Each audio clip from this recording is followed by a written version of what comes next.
That's right, ladies and gentlemen. It is Commissioner Cooper, and all systems a go tonight. We are in Houston, and we might have had a problem last year, but there's no problems this year, right, guys? It's time for TSS Fantasy.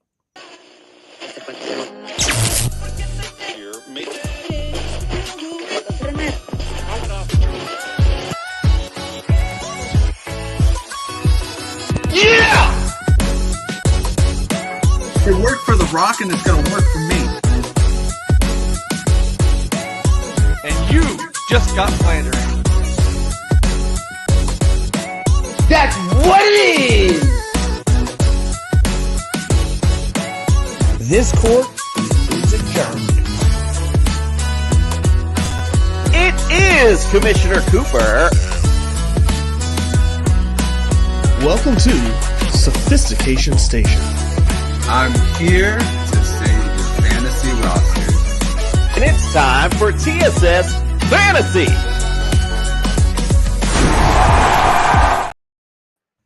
Sit back, relax, let yourself go. We are in Houston to talk some fantasy and some NFL football. Hope we're all excited tonight. Justin is frozen in excitement. Let's get he scared me. Let's get it started. Welcome into the studio. He was so serious, though. He was, though. He's like, wait a minute. Let's welcome into the studio. First, the judge, the Jordan. Thomas, welcome into the studio. Glad to be here. Sorry we don't get to talk about the superior Texas team tonight, but we'll talk about our little brothers, the Houston Texans. Let's go. Oh, boy. I know our guests are seething right now to come in and bring some noise, so that's awesome. We're bringing our A game tonight. Go to tssfantasy.com. Look at all of our latest and greatest rankings. They're still from a couple weeks ago. My bad. I got to get things updated because things are a-changing as always. So make sure you go check those out. Also, go visit our sponsors. Go to Underdog Fantasy. Use the promo code TSS. Double that deposit up to $100. Jazz Sportsbook as well. Lots of great offers. Use our promo code TSS for that as well. And also Pro-Am Belts. Go check them out today. If you're looking for some great bling for your fantasy championship, go to Pro-Am Belts. All right, hopefully we'll get Jesus back when it's time. But for now, Jordan, I'm going to bid you adieu, my friend, because we're going to bring in the doc for the house call. Let's hear it from the doc.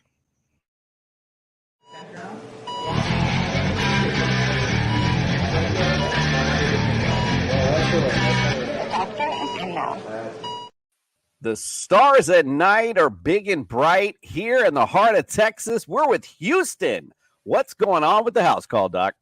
Hey there, let's get started with Dameon Pierce. So he played in only 13 games last season after the high ankle sprain in week 14, essentially ended his rookie season. Up to that point, however, he did have some solid performances. Now, the story is he was able to come back for the season finale, but the organization didn't want to risk his health for what was amounting to a meaningless game.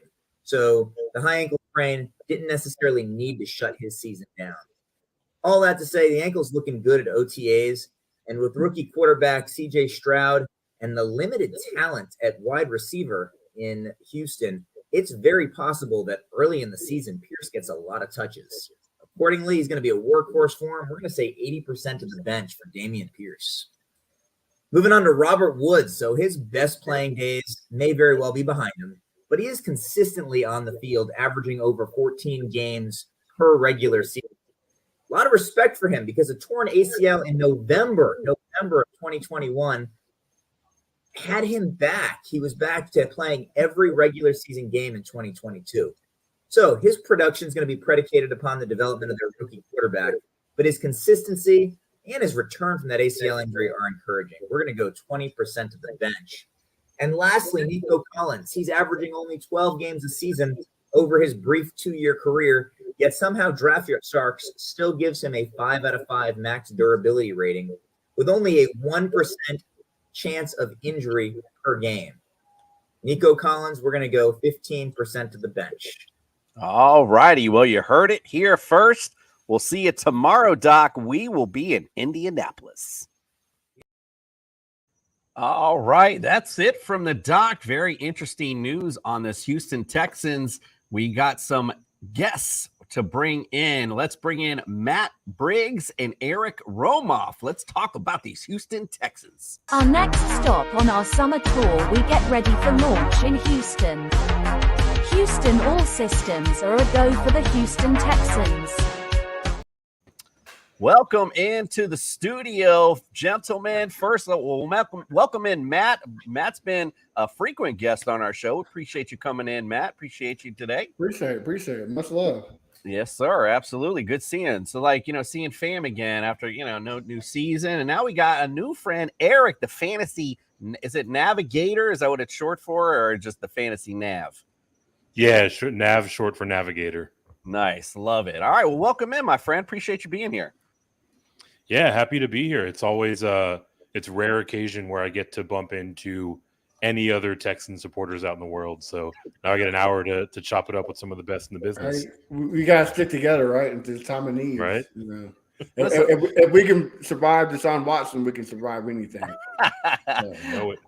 I will say this for the Texans. I'm a Miami Dolphins season ticket holder, and every single time we play you, there is a big Texan following down here in Miami. I don't know what it is, but it surprises me every time. I'm like, wow, they have a nice little following. So the fans at least are loyal, my friend. How about that? All right, well, let's talk about last season. Oof. This is going to be a tough one tonight on our summer tour. The Texans finished 3-13-1, dead last in the AFC South. Let's talk about the offensive stats. Points per game, 17th average. So you guys were 30th in the league. Yards per game, 283.5. That was also at 30th. Passing yards per game, 196.7. So 25th in the league. Rush yards per game kind of surprised me, 86.8. That was 31st in the league. Defensively, points per game, 24.7. That made you 27th in the league. Yards against, 37.95, which is 30th.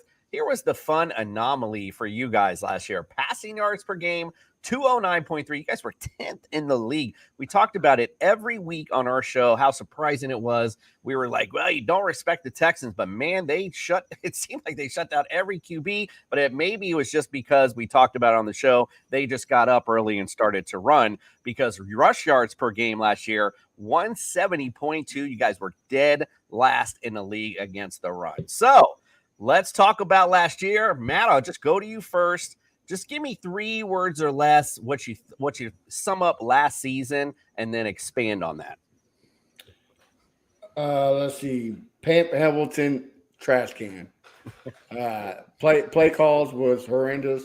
You bring in Jeff Driscoll and Davis Mills and do the dual quarterback. It's just dumb. I know Jordan's a big Cowboys fan, but we could have won that game if we just stuck to the game plan and not do the dual threat. So I'm glad we got Pepper Hamilton out there. And I hope you don't bring up any receipts, but I'm glad we got Davis Mills out there as well. I love it. All right, Eric, what do you say? 3 words or less, sum up Texans last year, and then expand on it. Oh, man. I'm going to go with screw you, Lovey. Lovey Smith giving us a big finger on his way out the door.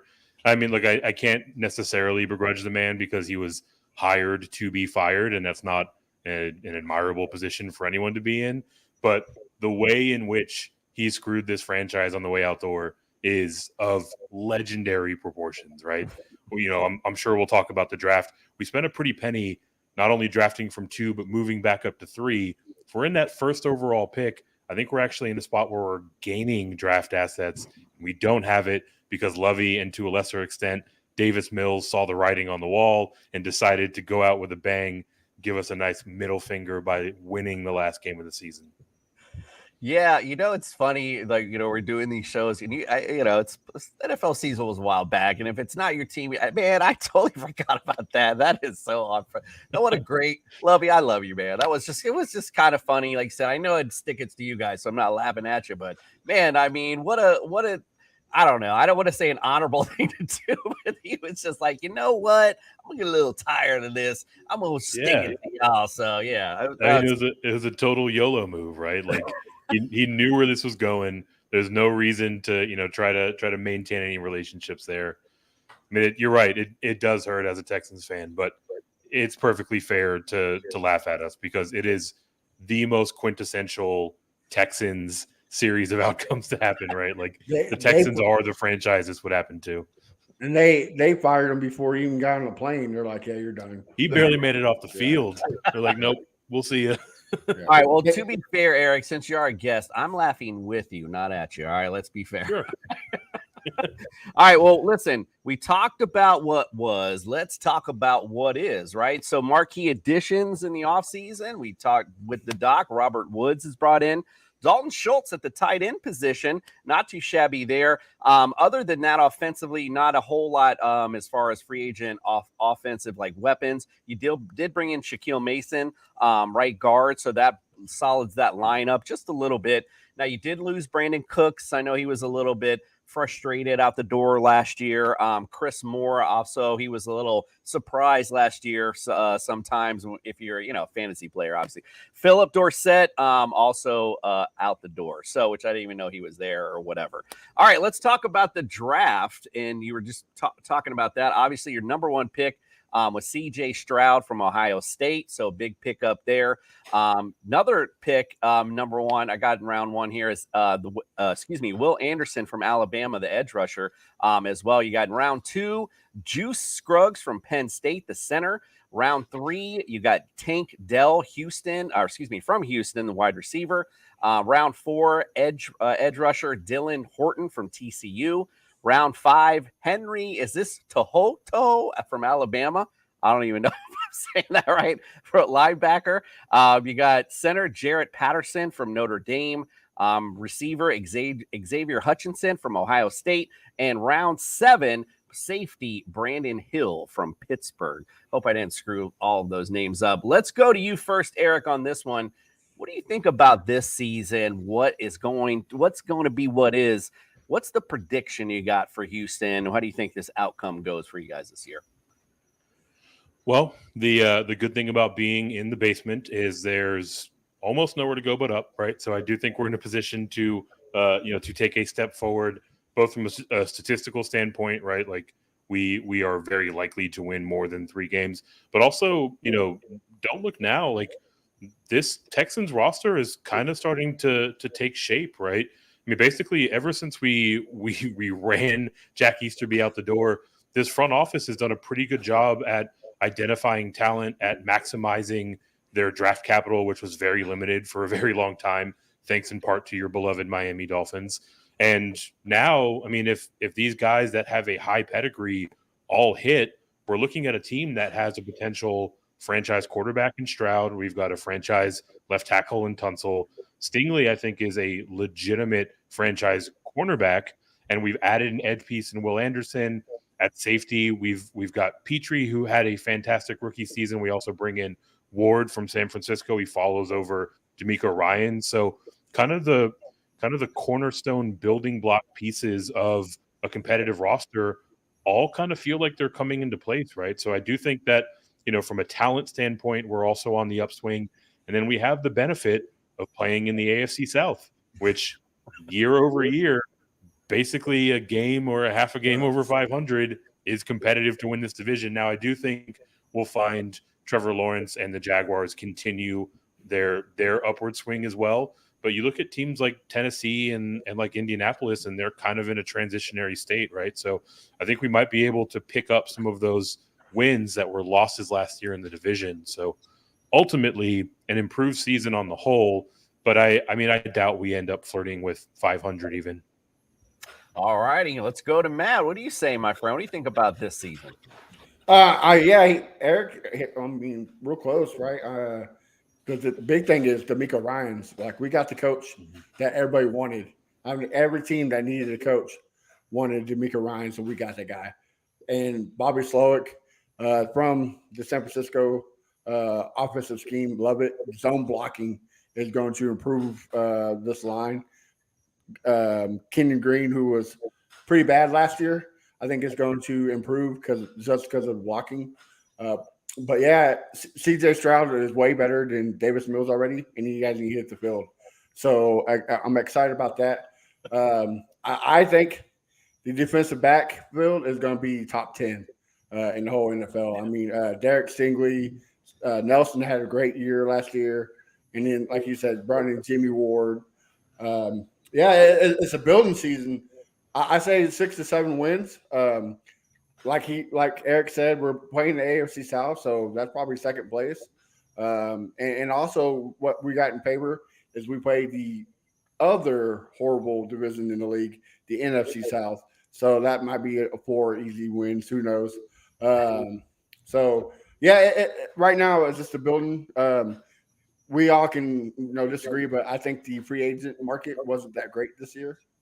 So you just got little key pieces that you need for the bigger splash next year. Plus, you're going to have more money, especially with the extensions of Tunzel and Malik Collins. You get more money. So you get more money to build and let D'Amico Ryans do work. Like it took Kyle Shanahan, 3 years to build what he did in San Francisco. So just let him work. Hopefully Nick is here for it. If he's not, so be it. It's all about D'Amico Ryans right now. So. Yeah, I don't know what the capital is or the cap space for the Texans, but you certainly do have DeAndre Hopkins still out there. You could add a weapon for CJ Stroud to grow with, at least for a couple, 2 or 3 years anyway. So, I mean, there are some, I think, ways you guys can make a bit of a difference. But I heard that as he started to become available, and all of a sudden that kind of drowned out. I didn't hear anything else about DeAndre Hopkins anymore. So unfortunately not on your radar, but again, as you mentioned, you guys are building up, and I think I think you'll be a little bit better than last season. Your schedule, like you mentioned, will help you in that as well, in that quest as well. So it should be interesting for sure. All right, well, we got all serious to start with, and we're talking. I hope I didn't impress anybody talking about last year. My bad. I like to keep it light on our show and have a good time. So I know you guys are buddy, but now you guys are going to go mano a mano. We're going to play Fantasy Quiz Show Texans Edition. And basically how this works is just like Family Feud. I'm going to ask a question. You guys will both shout out the answer and whoever says the highest one first will get to control the round. Now, if you both say an answer, or you both get to say an answer, and whoever gets the highest does get control. Now, you'll have 3 strikes to close out the round. If you can't finish it, it'll go on to the next guy to see if he can steal it anyway. All right, I probably messed up all the instructions, but trust me, it'll be fun. Let's get it started. It's Fantasy Quiz Show Texans Edition. There seems to be no sign of intelligence. It's the Fantasy Quiz Show. Justin Jefferson. Justin Jefferson. It's gonna be a long game. Won't be a long game tonight because we got Texans experts in the building. Let's get it started off the bat. I like to ease you into it. So this is like an easy layup for you both. We got top 5 answers on the board. Here is your question. And all-time Texans history, I'm looking for your pass TD leaders. Owen Daniels. Owen Daniels? Matt Schaub. I thought it was a receiving side. All good, Matt. All good, my friend. It's all good. That was the first round. That's why I said we got to ease you into it. So, Eric, you get control of this round. Matt Schaub is number 1 with 124. So you got number 1 answer. You got 2, 3, 4, and 5. What else you got? Deshaun Watson. Deshaun Watson. Rubbing my back all day. 104 TDs for Deshaun. All right, Eric, what else you got? Man, this is where it gets a little dicey. I will go. Let's go with Ryan Fitzpatrick. Ryan Fitzy Magic? Not on the board. I love the Fitzy reference though. Man, we've had so many journeymen come through here. Is Brock Eisweiler on this board? Brock Osweiler. Ooh, there's a lot of meat still left, Eric. You got to get a little nibble here. You got 3, 4, and 5 still left. Well, I guess I got to go with the original Texans quarterback, David Carr. David Carr. He is number 3, 59. All right, you got 4 and 5. You only got 1 strike left. Number 3 is 59. Mm-hmm. Is Davis Mills one of them? Davis Mills. Davis Mills is number 4 with 33. With You are missing number 5 on this list. Okay, it's one of our random journeyman quarterbacks. I already said Fitzy. Let's go with recent return, Case Keenum. Case Keenum. Stop it. Get some help. Okay, Matt, you can steal. Not allowed here, though. You got to get number 5 on this list. I got to go with the infamous Sage the Copper, Sage Rosenfeld. From America's team, the Miami Dolphins, Sage Rosenfeld.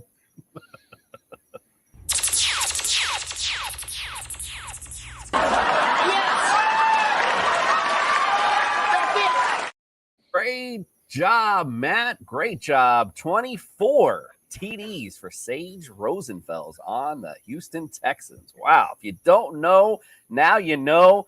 Great round for both of you. Let's get round 2 started. Top 5 answers on the board. I'm going to go ahead with the tough questions that I normally wait. I'm going to do it right now because it's mano y mano. I'm going winning percentage, all right? And this is all-time Texans history. So there's top 5 answers on the board. I want to know the teams that you have the best winning percentage against. Jacksonville. So first I heard the Bears.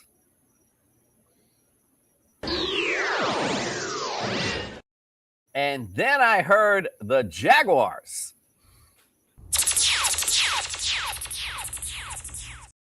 Eric, you got it again. The Jacksonville Jaguars actually are number 5 on this list. You guys are 28 and 14 all time, a 667 winning percentage. Okay, my friend.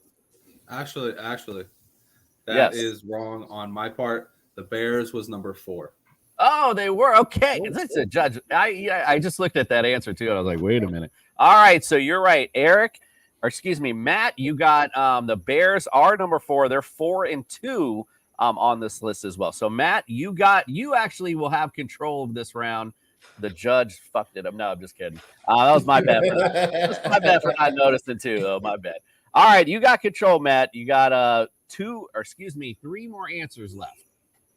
Oh man, he already said the Jaguars. Let's go with your Dolphins. America's team, the Miami.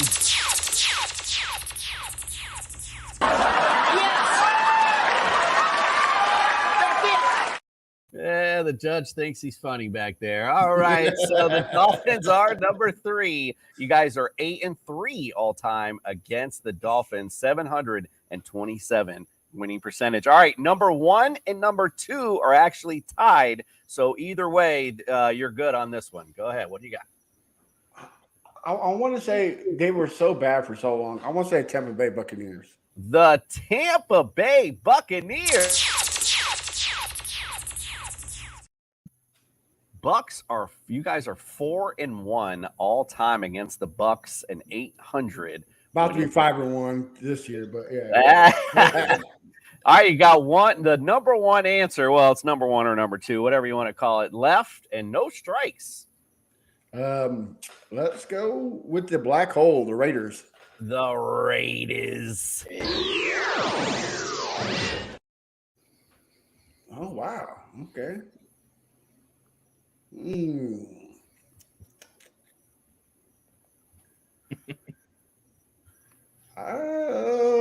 This team has been garbage. Let's go with Detroit. Detroit Lions.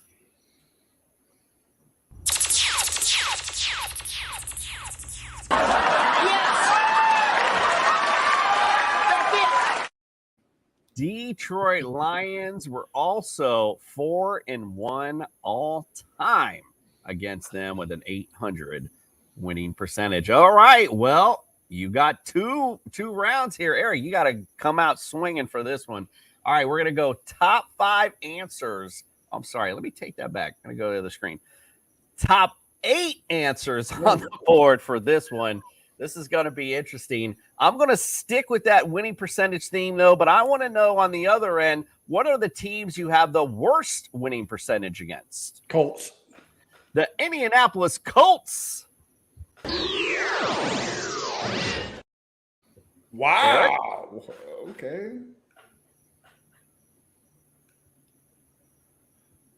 The Patriots. New England Patriots.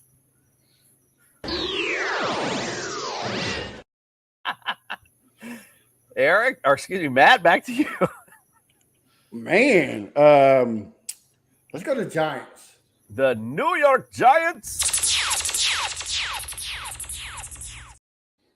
Giants are number 3 on this list. You are 1-5 all time against the Giants. It's 167 winning percentage. All right, go ahead, my friend. You got control of this round. Man. Go right ahead. We're waiting on it. I don't think we've beaten the Eagles, so I'm going to say Eagles. I think we lost to the Eagles every time. Fly, Eagles, fly.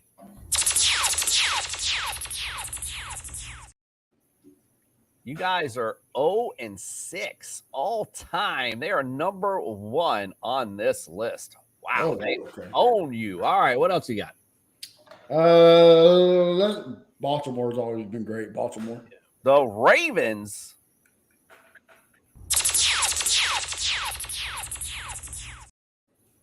Ravens are number 4 on this list. 2-9. You guys are all time against the Ravens. All right, who else you got? Let's go with the Niners. The Niners. Oh, I thought the judge was going to give us the that's it one for that one. All right, so 1-4 all time. So the reason why there's a top 8 on there, 5, 6, 7, and 8 are all tied with the same record. So they happen to fall at number 7, the 49ers at 1-4. All right, what else you got? I doubt this is right. The Vikings. The Minnesota Vikings. Wow. I think Matt must have studied before tonight. That was a curveball. Like that was crazy. Well, the Vikings, you guys also have never beaten. You are 0-5 against the Vikings all time. So they are number 2 on this list. All right, so you're missing number 5, 6, and 8 on this list. Let's go Dallas Cowboys. The Cowboys. All right, still some meat left, and you got 1 strike left. The Rams. The Rams.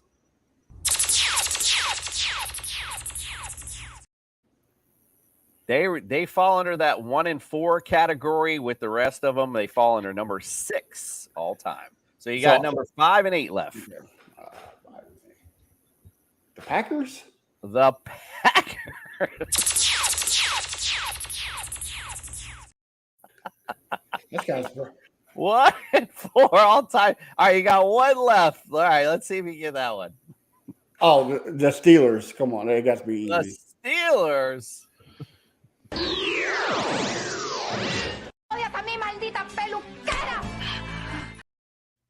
Man. Eric, boy, I mean, you don't have a lot of meat on this at all. This is like a little nibble you can take. It's all you need, though. To get a little nibble, extend this game for you. Teams you have the worst winning percentage against. So we've run through all the teams that I have fond memories of just getting dump trucked by. I actually thought it was the Steelers. Trying to think who's left. So we went Eagles are number 1, Vikings are 2, Giants were 3, Ravens were 4, 6 was the Rams, 7 was the Niners, and 8 was the Packers.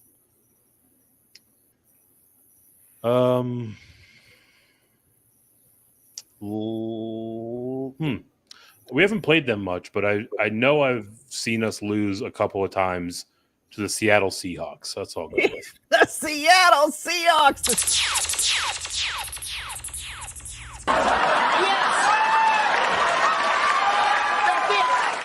I love it. Great job, Eric. Wow. Pulls it out. Seahawks were also somewhere.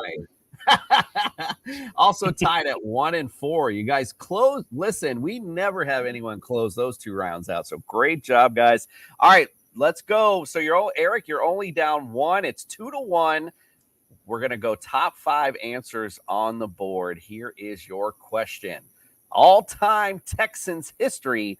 I'm looking for your rush TD leaders. Arian Foster. Arian Foster. He is numero uno on the list with 54. All right, Matt, you control. What else you got? Let's go Lamar Miller. Lamar Miller. 13 for Lamar. He is number 4 on the list. This guy, I don't know which one you're going to take. He was Dominic Davis when he ran for the Texans, but I think he changed his name to Williams or something like that. Dominic, that's what we have him down as Williams. Dominic Williams. I was like, when I saw it on the list, I was like, who the hell is that? I don't remember that. So 23 TDs. He's number 2 all time in Texans history. All right, you're missing 3 and 5. 3 and 5. Now, is it just running backs or all period? It's just rush TD leaders. Let's do Steve Slayton. Steve Slayton.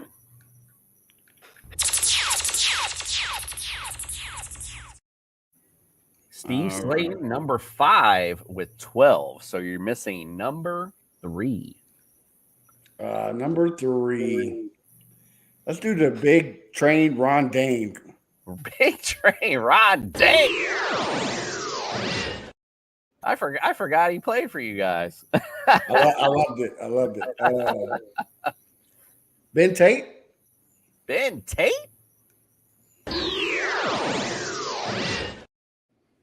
Okay. No. It can't be. It got to be the masseuse himself. It's Deshaun Watson. Yeah.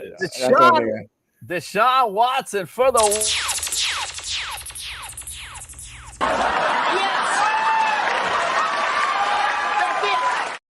You nailed it there. You asked it earlier. Deshaun Watson is number 3 on this list with 17.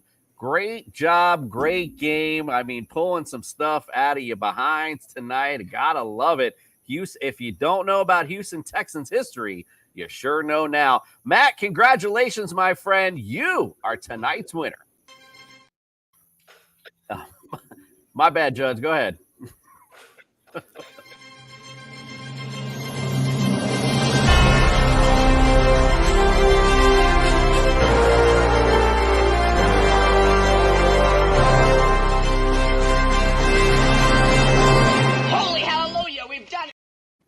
All right. Well, Eric, unfortunately, on our show, when we have a winner, we do have a loser. Dumbass. Thank these. They call me dumbass. Black Kite Entertainment. Stupid. So you're telling me there's a chance? Great game by our guests tonight. Appreciate you both playing along. Look like VT is in the back room too. So I'm going to let you two at least plug yourselves. We'll bring VT in for the fantasy focus. And then of course you guys can stick around. Matt, at first, let everyone know where they can follow, subscribe, get all your great content. Yeah, you can find me A1 Day 1 Texans. You can also find me and BT on the Texans Fan Battle podcast and on the AFC South Fan Battle, where I talk trash to the Colts, Jaguars, and Titans fans, even though we are trash. So, trash knows trash. So, yeah, follow me out. All right. Well, if you like trash, there you go. That's all there is in AFC South. So. Eric, where can we follow, subscribe, get all your great content, my friend? Yeah, so all of it rolls up to my Twitter handle, which is @FantasyNav. I always fail this part of the test where I try to point at it. Yep, I did it again. @FantasyNav on Twitter. All of it is there. I contribute for drroto.com. I contribute for footballdiehards.com. I also co-founded Green Screens Media. We cover a ton of college basketball. So if you're looking to maybe hear about the guys getting drafted to the NBA tonight, you can check out Green Screens Media on YouTube. We are interviewing coaches, former players, beat reporters, covering slates pretty much all throughout the season and talking about the game all throughout the offseason. So check it out if you're into some college hoops. Yeah, awesome. I mean, like you said, you got to want to learn about who your team drafted tonight. Go on over to Green Screen Media. I love it. Go follow, subscribe, get all their great content. You guys are more than welcome to stick around. I please wish you do. We're going to hit the commercial. We come back. We're going to do our fantasy focus. Fantasy Sports Corp and Underdog Fantasy have teamed up to start your fantasy season off in the win column with Best Ball. What is Best Ball? It's quite simply the easiest way to win. No team management, no trades, no waivers. It's their biggest contest ever and it has only gotten bigger. You simply have to sit and win. You don't even have to set your lineup. Always get your best score every week. Just enter a contest, draft your team, and Underdog will do the rest. What could make this even better? How about free money, up to $100 using our exclusive promo code? Go online now and use the promo code TSS to double your deposit up to $100. You tell them Gingerbread sent you. Good girl. All right, Gingerbread. Well, I hope you're ready to look. Oh, we got a new guy in the building. VT, better late than never. Welcome into the building, my friend. What's going on, guys? Sorry I had another show and it went quite long. Nice. Don't worry. All I got to say is fuck that other show. All right, let's get it on. Let's get our fantasy focus on.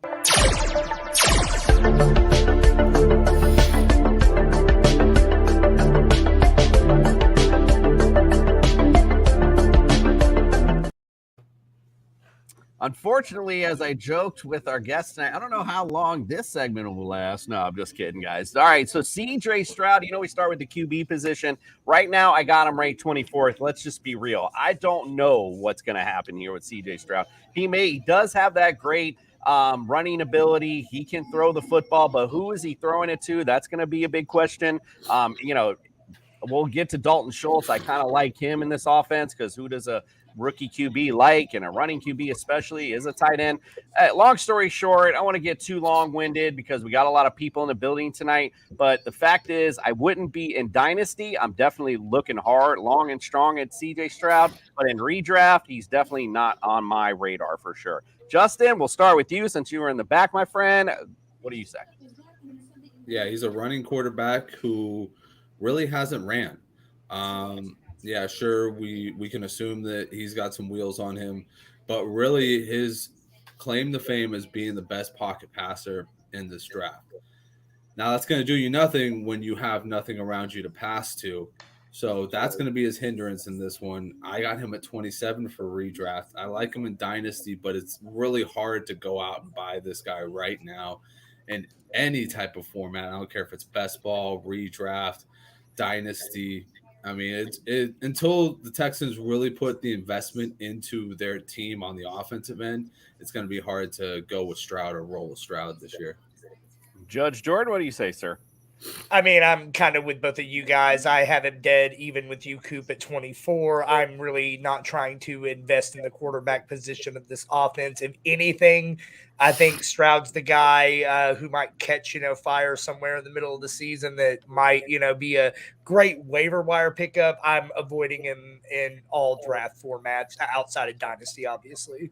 I literally was about to say that, because we had just talked about that, prior when we were talking about the Texans season is schedule. So, you could definitely see a point where CJ Stroud catches fire at some point. It could be that big waiver wire darling. Everyone's like, damn it, why didn't I select CJ Stroud? All right, BT, let's go to you, my friend. What do you say?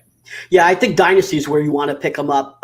When you ask the question, who is he going to? Well, in camp, we know that he's really targeting Nico Collins a lot. So he's been successful in that 30, 40-yarders. And Nico Collins, he's been injured the last 2 years. So that's really the problem with him. However, if he stays healthy, he could be a pickup, honestly. He's a dark horse receiver there. But as far as CJ Stroud is concerned, it's Dynasty and then waiver wire. I would not pick him up otherwise because let's also remember, you got 2 question marks on the offensive line, and CJ Stroud does suffer under pressure right now. He has a 70% completion rate when the pocket's clean, and he's about 40% when he's under pressure. That's going to be a problem his first year. Now, second year is different, but it's the first year, that's what you got to worry about. So I wouldn't pick him up right now.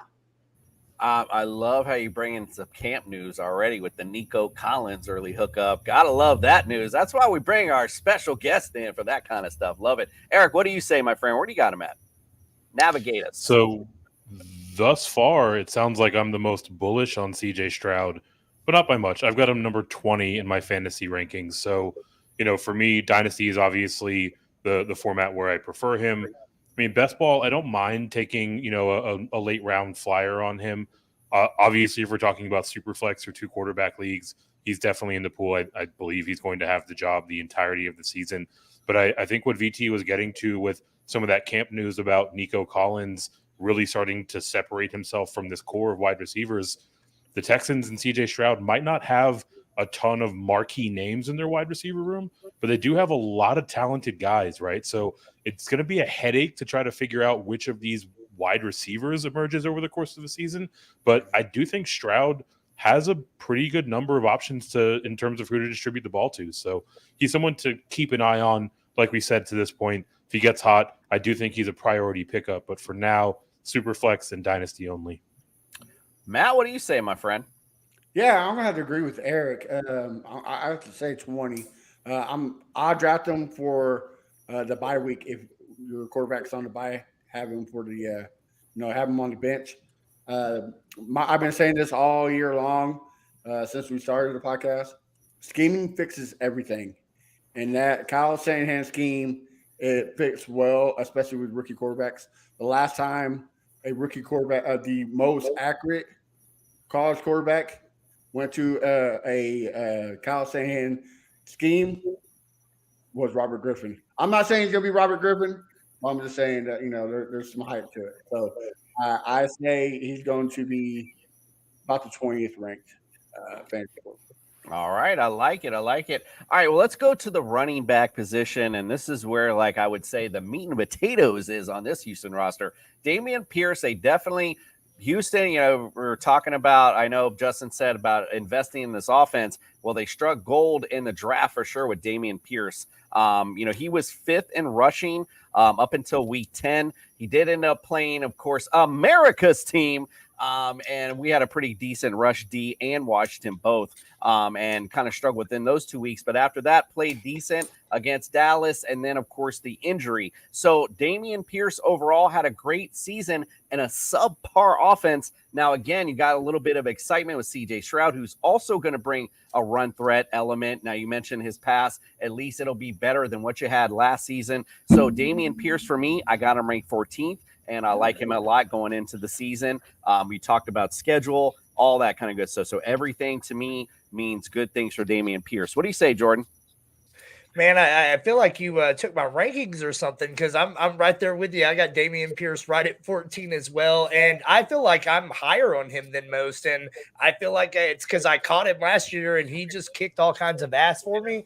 This is the one player in this offense that I'm relatively excited about, and with how my team is structured, this is a running back that very well could end up being my RB1 in a hero RB type, format. So I'm all about some Dameon Pierce, and I think he is absolutely in that fringe RB1 range.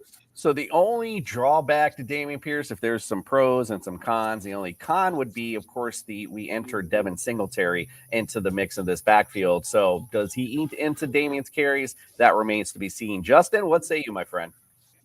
after you swigged a beer.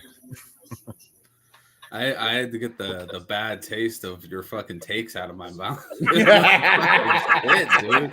I had to get it off my brain. You got him at 14? 14. You fucking crazy? 4. Speak truth, Justin. Speak the truth. That's a proper spot for him.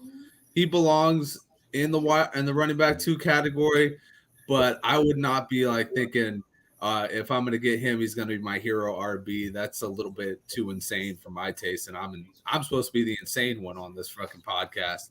But wait a minute. Hold on a second. Let's go back a second. Let me just go back 1 second. Does ranking a running back 14th mean I'm saying he's going to be my hero running back? No, you didn't listen to Jordan. You didn't. What listen I'm to saying Jordan. is, if I'm taking a gamble on a running back in that round 3, round 4 range, I'm gonna grab Dameon Pierce and then shoot at the crap table for my RB2 the rest of the season. All right, and all I'm saying is Jahmyr Gibbs, Breece Hall, Tony Pollard. All these guys I would rather have as my hero RB than Dameon Pierce. That being said, Dameon Pierce, he's a good running back. I liked him coming out as a rookie. He had an amazing yards created rate last year. He was averaging about 2.6 yards created on his own because his O-line is shit. And I do agree with what the Texans fans or Texans experts were talking about when they were talking about how this new zone offense is going to do wonders for the Texans, because it's going to open up lanes for Dameon Pierce to not have to be like creating a ton of yards after contact, because he's not going to see contact for the first 4 yards. So he's going to be already scrambling down 4 yards, and he's just going to have to run into a safety. And guess what? Dameon Pierce versus the safety, I'll take Dameon Pierce, just about at least 75 times out of 100. If you get a hard-hitting safety coming down, maybe not. But Dameon Pierce is a freaking beast. I just do not like this offense right now. I do not want to put anybody in the top 10, top 12 region. It's just this offense. No offense, guys. It fucking disgusts me. Wow. Geez, so please tell us how you really feel. We got a guest here, man. Come on. Eric, we'll start with you on this one. What do you think of the running back situation? So I guess I'll split the difference. I've got him as my running back 19 overall. So, well into the heart of that RB2 territory. I mean, for Dameon Pierce, last season it was really a volume play, right? He only played 13 games, but he had almost a 75% opportunity share out of that backfield. And at least logically, I would hope this is the case. It's hard to find a competent and contributing NFL caliber running back that late in drafts. We've managed to do the hard thing. I think the front office is going to recognize that. The coaching staff is going to recognize that and continue to feed this young man the ball. Your point about Devin Singletary is fair. I think Devin Singletary comes in much more as a change of pace, kind of satellite pass catching back. And looking at Dameon Pierce, he only had about 40 targets over the course of that 13 games. So maybe he seeds some of that pass catching work and an extra series here or there to Devin Singletary. But ultimately, I think the presence of Devin Singletary works to hurt Dameon Pierce's ADP more than it does his actual on-field production. So while I have him at 19, he's still a pretty significant value for me relative to where he's being drafted around the middle of the 5th round. All right. I love it. Matt, what say you? I guess I'm the senile one. I got him number 12 and could break number 10. Yes. BT's breaking the offseason news. I'll break some too. He's looking great in the passing game. So add that to his stats in the West Coast. Brings a lot of passing to the running back position. And Justin, it looks like you're a Niners fan, so you should notice that scheme is going to fit him well. We got Shaq Mason, who is one of the greatest run blocker guard in the league. So that's going to help him. And Eric's right. I think Devin Singletary helps him where he doesn't get hurt. And no more Rex Burkhead, thank God. So, yeah, I got him number 12. So, Matt, Justin texted me on the side, and he wanted me to ask you a question after your last take.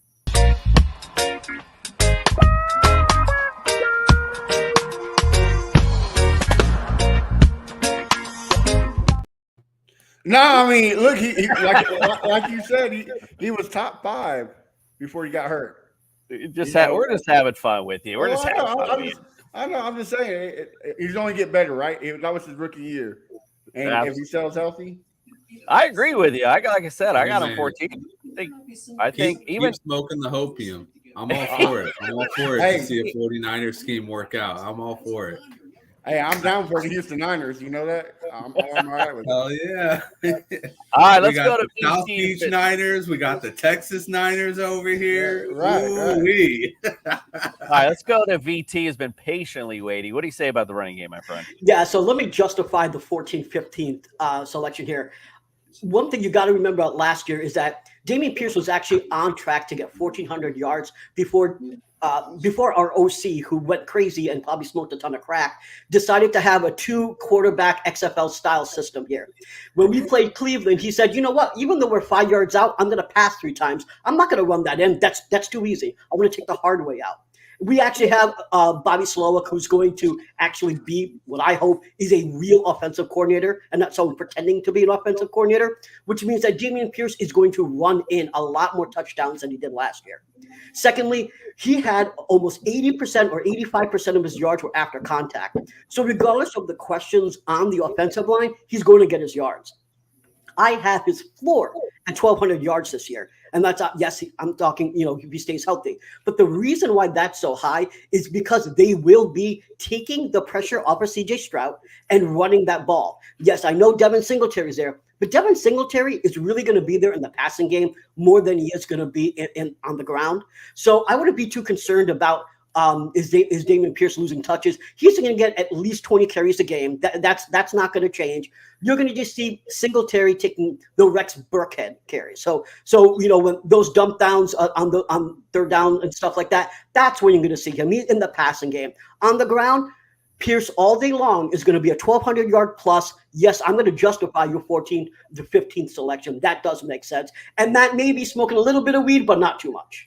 I love when we bring in guests who back up my point. I love it. Absolutely. You're welcome anytime, VT. All right, let's go to the receiver position here.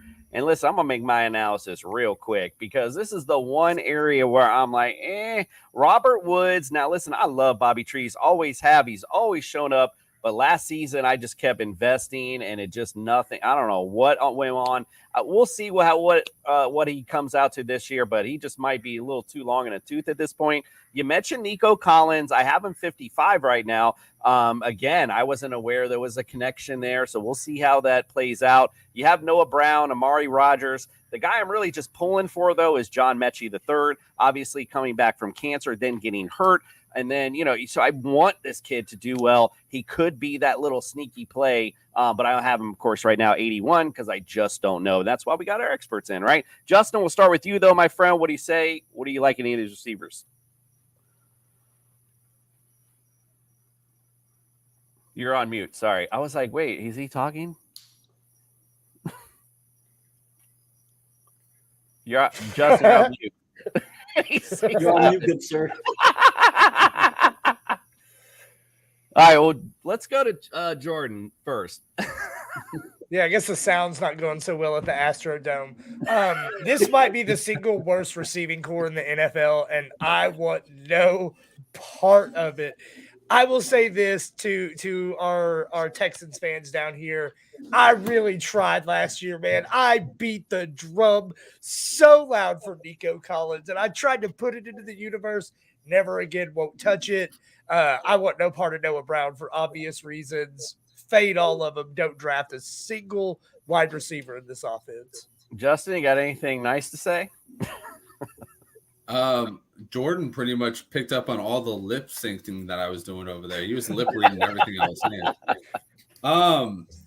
I want Nico Collins to go play for a different team because I really liked him coming out of Michigan. I thought he was, the bee's knees. I thought he was a good tracker of the football. He's somebody who could be a good deep threat. I got him at 55, and fuck if I can find anybody else. I do like John Mechie, like you said. I'm holding on to him in Dynasty, and one guy I'm drafting in all my rookie drafts is Tank Dell because, hell, dude, he was a freaking stat a stat gobbler at Houston, and I think he could definitely be that in the slot receiver position for the Texans. Also, I've heard a little bit of good news with Tank Dell coming out of camp as well. So hopefully, fingers crossed, he works out in Dynasty. If not, there's always throwing him to the waiver wires. I don't really care. Thanks for that, Justin. All right, let's go to Matt. What do you say? We'll go to you first on this one. What do you like the receivers? The big question mark is can Nico stay healthy? Like he was on pace for a breakout year with the Davis Mill quarterback throwing 20 times the height of him, overthrowing him. So now that you got CJ Stroud, that neck, oversee that grab. Now you got CJ Stroud. Hopefully that helps, but he has to stay healthy. I agree with Justin. The guy that you have to draft is Tank Dell. He's the punt returner. He's the kick returner. And also in that San Francisco offense that Bobby Slowick's going to run, a lot of reverses. I think that's going to be the guy who does it, kind of like a Debo type coming out of the backfield, running back position. So Tank Dell's going to be your Swiss Army knife. So that's the guy who I would take in the dynasty. BT might back me up on this. The guy I would pick in the dynasty and put him in the taxi squad is Xavier Hutchinson. The dude's going to be a beast, I think. All right. Well, let's go to VT. What do you say on these receivers? So before I say this, I just want to preface this by saying that's a Nico Collins jersey before he even had his number 12 defined jersey. That's a camp jersey. That's because I watch a lot of Michigan games and thought he was really going to be something in his first 2 years. And I will say this. After prefacing that, don't draft any Texans receivers this year. Do not. The reason is there's just too many questions. Now, in camp, yes, Nico Collins is getting a lot of those targets. But like I said before, there's too many question marks. Like I said before, on the offensive line, where you have Kenyon Green and Juice Scruggs, if they don't protect C.J. Stroud, the ball's not going to get to him. If you want to pick a receiver, don't pick a receiver. Pick a tight end, get Dalton Schultz. Don't get Nico Collins. In terms of dynasty, I would actually say get Tank Dell. I love Xavier Hutchinson. I think that he is a pickup as well. He's a sixth round pick, and he has the size. He doesn't have the speed, but he has a size and the extension. But one thing you got to remember about Tank Dell is that he can turn on a dime. He can beat 6'3" dudes, and he doesn't beat dudes with his body. He beats them with his speed. So I think that in Dynasty, honestly, if I'm going to pick, I love Xavier Hutchinson, but I think Tank Dell is going to get a lot more targets relatively soon compared to Xavier Hutchinson. So as far as fantasy, don't draft any Texans receivers except Dalton Schultz as a tight end, and Dynasty, Tank Dell. I love the insider stuff. Eric, what do you say, my friend? Where you got these guys at? Yeah, I mean, I guess I kind of bridge the gap between what everyone said so far. Tank Dell and Hutchinson are both draft and holds in terms of dynasty context. Mechie should have been drafted and held last year. If he's not, he's another potential taxi squad guy. Kind of going back to my point where we were talking about Stroud, there's a lot of young talent in this wide receiver core. We just need to see who's going to emerge and who can really take on at the NFL level. And when that happens, those guys will be values for years to come, right? In terms of redraft context, I'm actually a bit higher on Nico Collins than anyone who's given a ranking so far. I've got him at 49. I mean, my thing with him, I do have him projected to be the number one wide receiver in the Texans offense, and you're basically getting him in the middle of the 10th round, and that is incredible value, right? So you're not depending on a player like that to participate and to contribute week in and week out. If he does actually live up to his potential, which it all sounds like we believe that he has the skill set to do, then you're getting fantastic value on that. And shout out to Matt. He talks about Davis Mills and his long ass neck overthrowing Nico Collins left and right. Nico Collins was number 4 in the league last year in true catch rate, which basically is his catch rate, but they remove all of the uncatchable passes. So anything that was within a catchable radius, he caught at the 4th highest rate in the entire NFL. Yeah. I do think that CJ Stroud will be able to deliver the ball to him in a more accurate fashion. And in Tank Dell, really more of, actually I'll say Tank Dell and John Mechie, more best ball plays, right? Guys that you don't want to have to depend on. Mechie is a field stretcher. We'll see if he gets, a decent amount of run on the field. If he does, he can be that home run hitter. And Tank Dell is so fast out of his cuts and so sharp in his route running. He can definitely leave a couple defenders behind, but you don't want to have to guess which weeks these guys are going to go off.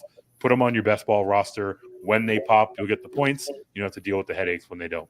100%. All right, well, let's finish things up with the tight end and defense position. Well, let's go with the defense real quick. I'm not even really looking at them, although they were 14th last year overall in fantasy. I'm just not, again. But as I'm sitting here putting my foot in my mouth as I'm talking, I'm like, well, wait a minute. There might be some matchups, though, as I'm scrolling back. We were talking about their schedule, so there may be some matchups you might want to stream Texans D. Who knows?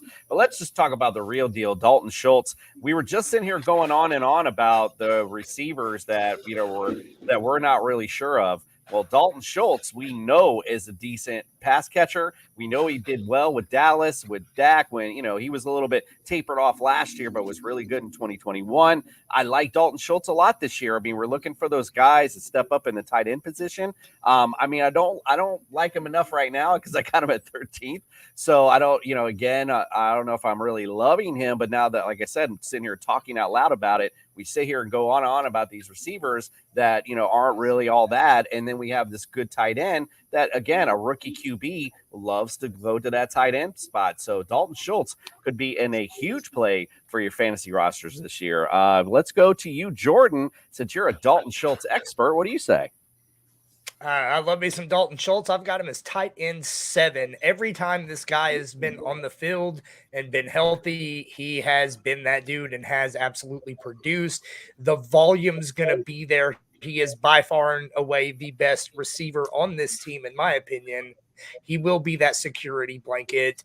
As long as he can stay healthy, he's going to dominate. And if he gets injured, that's okay, because I'd probably be looking on the waiver wires anyway for my tight end. Now, on the other side of the coin, though, the defense, while I'm probably not trying to draft the Texans defense, I like what you said. They've got some matchups that are juicy. And, man, I am very impressed with this secondary. I don't think it's all the way there yet, but I think the Texans are building something, especially on the defensive side of the ball. And I know last year when they played the Cowboys, like Jalen Petrie, man, I have never been more impressed with a safety in a game. Just absolutely lit everybody on that field up. So don't sleep on that kid or that defense. Justin, what say you? Yeah, so I'm not going to touch the Texans defense. Sorry. I know D'Amico's going to be getting them into shape. He's going to get them going. This is a team that'll probably surprise you with, a couple weeks where it's like, you get a fumble return or you get an interception return, has a big week. I just do not want to be the guy who is trying to pick those weeks. And I'm sorry, that's not how I play fantasy. Yeah. I like to go with the sure bets. I like to go after a defense that I'm pretty sure can make it through an entire season with, a solid front rather than, oh yeah, this week Will Anderson got a strip sack touchdown. You know what I mean? So for me, I like them more as an IDP type of thing. Jalen Petrie was amazing last year for IDP. I think he actually finished number 1 for safeties, which is crazy because he had, I think, like 120, 130 tackles. Absolutely nuts. 90 of them against Dallas. Well, CD Lamb had to catch like 17 passes in that game, so somehow. And then as far as Dalton Schultz goes, he is 14 for me. So he's essentially the guy that I'll kick the can all the way to the end and draft him at the tight end position. That's just how I feel about him. I think that he's a great tight end. He's the guy, he's Jason Witten incarnate. He's the guy that, can block. He's a good route runner, a good pass catcher, but he's just good at those things. He's not going to have the explosive touchdown season, or he's not going to go off for 1,500 yards. So that's just, for me, I'm looking at it like, all right, you'll be good for filling in when I don't want to draft one of the top 5 tight ends and I just want to kick the can all the way to the end. Well, you could be kicking that can all the way to the title because he could be that guy that no one's really looking at ADP-wise. Could be a great value for your team for sure. VT, what do you say? Yeah, on Dalton Schultz, I think he's going to get you 7 to 8 touchdowns. So he's a top 10 tight end all day long. But if I can speak on the defense for a moment, sure. I think you got to play the matchups here. So when the Texans play the Colts, for example, pick the Texans defense. Why? Because they are going to throw some picks, and you got Petrie, Stingley, and Nelson that are going after that. So this is a matchup thing. I never play my defense for every single week. It's always changing. I'm picking up a different defense every single week when I play most of my fantasy leagues. So if you do that, you pay the particular weeks, especially when you going against rookie quarterbacks. So if you're doing that, I really think that the Texans will have a top 5 secondary this year. They were basically top 10 last year and top 8 in takeaways, and that was with Lovie Smith. Now you bring in Jimmy Ward, you add Shaquille Griffin to that. You had D'Amico Ryans as a head coach, and now all of a sudden, you have a top 5 secondary. So yeah, pick your matchups correctly on the defense and stick with Dalton Schultz if you're doing a receiver, as I said before. Don't worry about anyone else. Yeah, I really like Dalton Schultz. Derek Crenshaw also agrees. Red zone target. That's our boy. That's our co-host. Totally with it. All right, Eric, what do you say, my friend? Man, I'm going to have to double down on a lot of what's already been said. I'll start with Dalton Schultz because I think that's the shorter take. Tight end 11 for me, he's fine, right? Like basically once you get to tight end 7, from 7 to like 21, it's all just kind of the same guy, right? So at that point, you're probably looking at drafting 2. You want one guy for upside, David Njoku or Dalton Kincaid if you feel like rolling the dice, and you want one safe guy. Dalton Schultz is that safe guy, right? You know what you're going to get. Steady Eddie doesn't have a whole lot of upside, but it's fine. It balances out your portfolio. This defense, I'm way closer to VT's take here. I am one to stream defenses week in and week out, and I'm probably going to find myself streaming this defense several times throughout the season. I also think there's probably going to be a point where they're going to get a little interesting as a DFS punt play at the defensive position because this secondary smacks. Like Jordan, you talked about Petrie just absolutely lighting up the Cowboys. The comp for Petrie is Jimmy Ward, and Jimmy Ward is now a member of this Texans defense. He comes over, he's familiar with the D'Amico Ryan system, and let's not discount how phenomenal a rookie season Derek Stingley had, right? Like awesome in press man coverage, great footwork, can catch up if he needs to, can contest patches. He didn't surrender a single TD as a rookie, which is incredibly hard, right? Like this league is built around taking advantage of rookie cornerbacks. And Derek Stingley, while he missed some games when he was out there, he answered the call, right? So obviously they're not going to be the one defense that you draft and you hold on to, but there are going to be plenty of games where this secondary are going to give some average to below average quarterbacks fits. I like it. Love it, actually. All right. What do you say, Matt?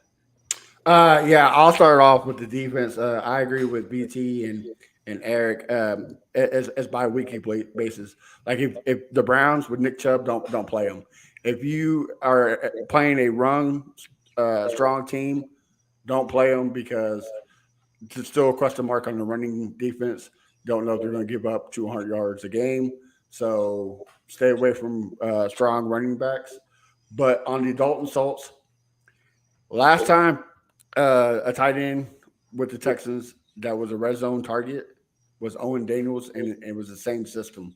I think, like Crenshaw said, red zone target, he's going to eat. I think he gets 10 touchdowns this season easily. Like rookie quarterback finds a tight end. So I got him number 6 on the tight ends. I think Dalton Schultz is going to surprise many, many people. Ooh-wee, number 6. Oh, goodness, that's way up there. All right, well, VT, I didn't get a chance for you to plug yourself in the second segment. You're right. Like, let everyone know they can follow, subscribe, and get all your great stuff, my friend. No, I appreciate that. On Twitter, you can find me at Brown Chubby Bear, and you can watch the Texans Fan Battle podcast. We stream live Wednesday at 8 p.m. Central. You can find us on YouTube or wherever you get your podcast from. I mean, I have to say, VT, you don't look very chubby, bro. I gotta say. I am. I just hide it well. Don't let him fool you, Coop. Don't let him fool you. All right. Don't let him fool you. I got you. All right. Well, listen, we appreciate you guys so much for coming in. Good luck for your Houston Texans this season. Definitely, like we mentioned earlier in our show, I think you guys at least will be a step up from last year. We'll see how far that step takes you. But we appreciate you guys. And tomorrow night, we will be going to Indianapolis and talking about those Colts. So make sure you guys tune in. We appreciate you all, and we are out.